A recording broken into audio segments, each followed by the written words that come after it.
दोस्तों, जब भी इंडिया पर टेररिस्ट अटैक हुआ है उसकी कनेक्शन कहीं ना कहीं कश्मीर से जरूर जुड़ी होती है। These mountain ranges and deep valleys are in one of the most disputed places on earth. Kashmir sits between two nuclear powers, Pakistan and India. It's home to at least 14 million people. Both claim territory in the region and administer different parts of it. Violence between India and Pakistan has flared here since the mid-20th century when Britain drew a border between the two countries. India and Pakistan became sovereign successor states to British Raj through an incredibly bloody, messy and chaotic process. Since then, after two wars, Pakistan Kashmir को वजह बनाकर बार बार India पर terrorist attack करता है। 2019 Pulwama attack, 2016 उड़ी attack, 2008, 2001, 1999 और न जाने कई तरह के छोटे मोटे अटैक इंडिया पर किए गए हैं। और ये सारे अटैक डायरेक्ट और इनडायरेक्ट कश्मीर से जुड़ा होता है। लेकिन एक सवाल आता है कि कश्मीर ही क्यों हर अटैक के पीछे की वजह होती है? और जब आप इस सवाल को गूगल या फिर कहीं और से ढूंढने की कोशिश करेंगे तो उसका आंसर घूर फिर कर एक ही जगह पे आता है, पाकिस्तान के द्वारा कश्मीर को हड़पना। पर पाकिस्तान ऐसा क्यों चाहता है? कश्मीर हेवन ऑफ अर्थ है इसलिए उसे हड़पना चाहता है, या फिर कोई और वजह है जिसे पाकिस्तान कश्मीर को ऑक्यूपाई करना चाहता है? इन सारे मुद्दों को हम इस एपिसोड में कवर करेंगे। पाकिस्तान क्यों कश्मीर को हड़पना चाहता है, और अगर पाकिस्तान पूरे जम्मू कश्मीर को ऑक्यूपाइड कर लेता है तो पाकिस्तान को इससे क्या क्या बेनिफिट्स होगा, और वाकई पाकिस्तान पूरे जम्मू कश्मीर को ऑक्यूपाइड कर सकता है? इन सारे सवालों का आंसर आपको इस एपिसोड में मिलने वाली है। दोस्तों, अगर पाकिस्तान पूरे जम्मू कश्मीर को ऑक्यूपाई कर लेता है तो पाकिस्तान को कई फायदे हो सकते हैं, लेकिन इनमें 3 कोर बेनिफिट्स है जो पाकिस्तान को सीधा सीधा होगा, और इन बेनिफिट्स से पाकिस्तान लिटरली स्ट्रॉन्ग हो सकता है। पहला, strong bonding with China. China के साथ पाकिस्तान का रिलेशनशिप बहुत ही बेहतर है, क्योंकि पाकिस्तान के जीडीपी में चाइना 2% से 4% का कंट्रीब्यूट करता है, और इसके अलावा भी चाइना पाकिस्तान को सपोर्ट करता है। लेकिन सवाल यह है, चाइना और पाकिस्तान के रिलेशन में जम्मू कश्मीर का क्या रोल है? दोस्तों, किसी भी देश के बीच रिश्ता बेहतर तभी होता है जब दोनों के बीच कोई लाभ होता है। चाइना के कारण पाकिस्तान को इकोनॉमिकल सपोर्ट मिलता है, और पाकिस्तान के कारण चाइना के एक्सपेंस को कम करता है और उसे फ्यूचर के ट्रेड डिस्टर्बेंस को सिक्योर करता है। पाकिस्तान एंड चाइना के इस रिलेशनशिप को चाइना पाकिस्तान इकोनॉमिक कॉरिडोर कहा जाता है। China and Pakistan met in Urumqi for the second meeting of the Joint Working Group on International Cooperation and Coordination under the China-Pakistan Economic Corridor or CPEC. जब China और पाकिस्तान के बीच दोस्ती नहीं थी तब चाइना को ऑयल इंपोर्ट करने के लिए काफी लंबा दूरी तय करना पड़ता था, जिससे चाइना को टाइम और पैसे दोनों लगते थे। मगर जब चाइना ने पाकिस्तान के मजबूरी में एक अपॉर्चुनिटी देखा, जिससे चाइना को ये दोनों चीज सेव हुआ, टाइम भी और पैसे भी। दोस्तों, चाइना जब भी ओपेक देशों से ऑयल इंपोर्ट करता था तो उसे अरेबिक सी से होते हुए सिंगापुर के रास्ते साउथ चाइना सी के जरिए चाइना पहुंचता था, जिससे चाइना को अप्रॉक्स 12,000 किलोमीटर की दूरी तय करना पड़ता था, जिससे चाइना को टाइम और पैसे दोनों ज्यादा लगते थे। मगर 2013 में पाकिस्तान की इकोनॉमिक हालत बहुत ही बुरा था, और जब ये बात चाइना को पता चला तो उसे इसमें एक अपॉर्चुनिटी दिखा, और चाइना ने पाकिस्तान के सामने एक प्रपोजल रखा, जिससे चाइना को तो बेनिफिट होता ही, उसके साथ साथ पाकिस्तान को भी इकोनॉमिकल बेनिफिट्स होता। पाकिस्तान के लिए ये प्रपोजल एक वरदान की तरह था, और उसने इसे एक्सेप्ट किया, जिससे चाइना ने $1 बिलियन पाकिस्तान में इन्वेस्ट किया, जिससे चाइना पाकिस्तान इकोनॉमिक कॉरिडोर नाम दिया गया। पर सवाल यह है कि जम्मू कश्मीर से चाइना को क्या फायदा हुआ?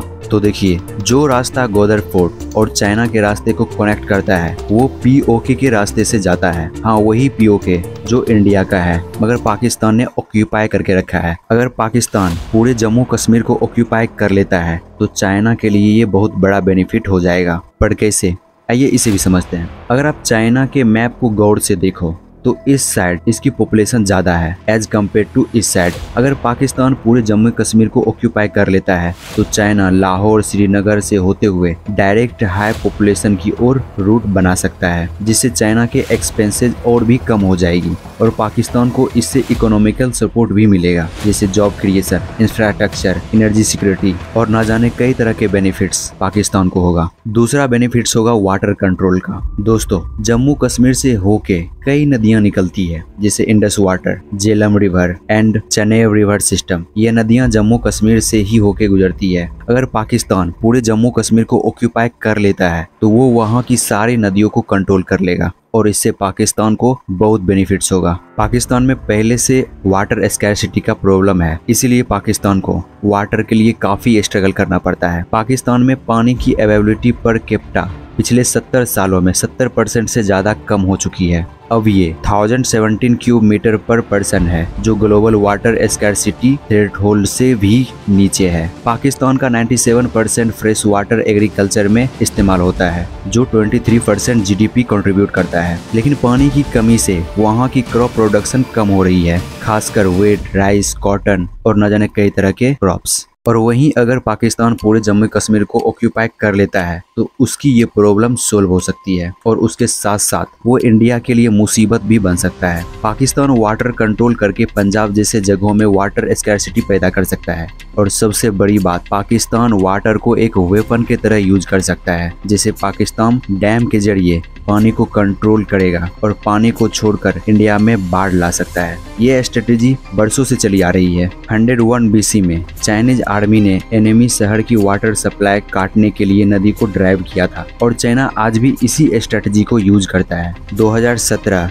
डोकलम डिस्ट्रीब्यूट में चाइना ने ब्रह्मपुत्र नदी का डाटा इंडिया के साथ शेयर करना बंद कर दिया, जिसे पानी को वेपन की तरह यूज करना समझा गया है। नंबर 3, पाकिस्तान को पॉलिटिकल और आइडियोलॉजिकल बेनिफिट्स हो सकता है। दोस्तों, पाकिस्तान की जनता वहाँ के राजनेताओं से भड़के रहती है। अगर पाकिस्तान पूरे जम्मू कश्मीर को ऑक्यूपाई कर लेता है तो वो करंट टाइम में पॉलिटिशियन को खुद को जनता के सामने हीरो बनने का मौका मिल जाएगा, क्योंकि कश्मीर मुद्दा काफी लंबे समय से चली आ रही है। इससे उन्हें ये बोलने का मौका मिलेगा कि देखो, जो मुद्दा इतने सालों से नहीं सुलझ रहा था उसे मैंने सुलझा दिया, और इससे उसकी आइडियोलॉजी में भी चेंजेस हो सकती है। वो ये डिस्ट्रीब्यूट कर सकता है कि जम्मू कश्मीर हमेशा से ही उन्हीं का था, इंडिया वालों ने यूं ही उन्हें अपना बोल रहा था, और इसके साथ वो इसे इस्लामी एकता के रूप में भी प्रचार कर सकता है। वो ये बोल सकता है कि जो मुस्लिम इंडिया के अंडर था उसे उसने फ्रीडम दिलाया, और ये चीज उसकी कट्टरपंथी को दर्शाता है। और ये ऑक्यूपाइजेशन अलग अलग मिलिट्री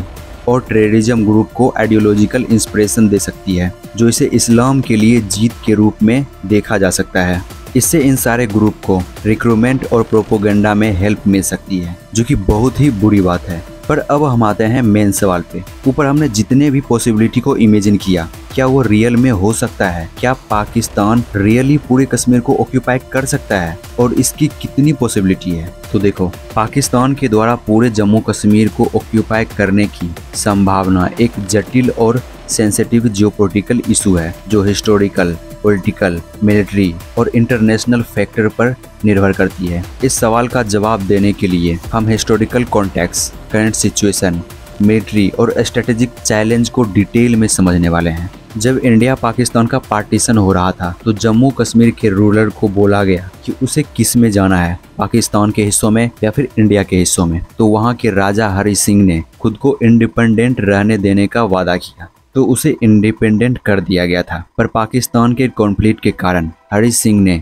इंस्ट्रूमेंट एक्सेशन साइन करके उसे इंडिया को सौंप। अगर इस हिसाब से देखें तो वहाँ के रूरल ने खुद ही इंडिया को ये चीज सौंप दिया था। तो इस हिसाब से पूरा जम्मू कश्मीर इंडिया का ही होना चाहिए, लेकिन पाकिस्तान इन सच्चाई को नहीं मानता, तो उसे इंडिया के कई डिफेंडर को सामना करना पड़ेगा, जैसे मिलिट्री चैलेंजेस। इंडिया की मिलिट्री कैपेबिलिटी पाकिस्तान से ज्यादा एडवांस्ड है। इंडिया के पास $81 बिलियन डिफेंस बजट है, और वहीं पाकिस्तान का सिर्फ 7 बिलियन। इसके साथ इंडिया के पास मॉडर्न वेपन और लार्ज आर्मी है। इंडियन आर्मी के पास LOC पर स्ट्रॉन्ग फोर्टिफिकेशन और हाई एल्टीट्यूड वेलफेयर एक्सपर्टीज है, स्पेशली संचई और कारगिल जैसे जगहों पे। और इसके साथ पाकिस्तान की इकोनॉमिक वीक है, हाई इन्फ्लेशन, डेब्ट क्राइसिस के साथ और पाकिस्तान के साथ एक बड़ा वार अनस्टेबिलिटी को दर्शाता है। पाकिस्तान में पॉलिटिकल इशू और इंटरनल सिक्योरिटी इशू उसकी एबिलिटी को लिमिट करती है। इन सारे सिनेरियो को देखते हुए पाकिस्तान के लिए पूरा जम्मू कश्मीर को ऑक्यूपाई करना मिलिट्री इन्वेजन के जरिए ऑलमोस्ट इम्पॉसिबल है, क्योंकि इंडिया की मिलिट्री सुपेरियोरिटी और एलओसी पर डिफेंसिव पोजीशंस स्ट्रॉन्ग है। तो दोस्तों, पाकिस्तान जम्मू कश्मीर को पूरी तरह से ऑक्यूपाई करने के लिए सक्षम नहीं है और इमेजिनेशन आपके लिए और पाकिस्तान के लिए सिर्फ एक इमेजिनेशन ही रहने वाली है। पाकिस्तान कभी भी पूरे जम्मू कश्मीर को ऑक्यूपाई नहीं कर सकता। सो दोस्तों, ये थी आपके मन में आने वाले सवालों का आंसर। तो आज के लिए इतना ही, मिलते हैं नेक्स्ट एपिसोड में एक नए टॉपिक के साथ।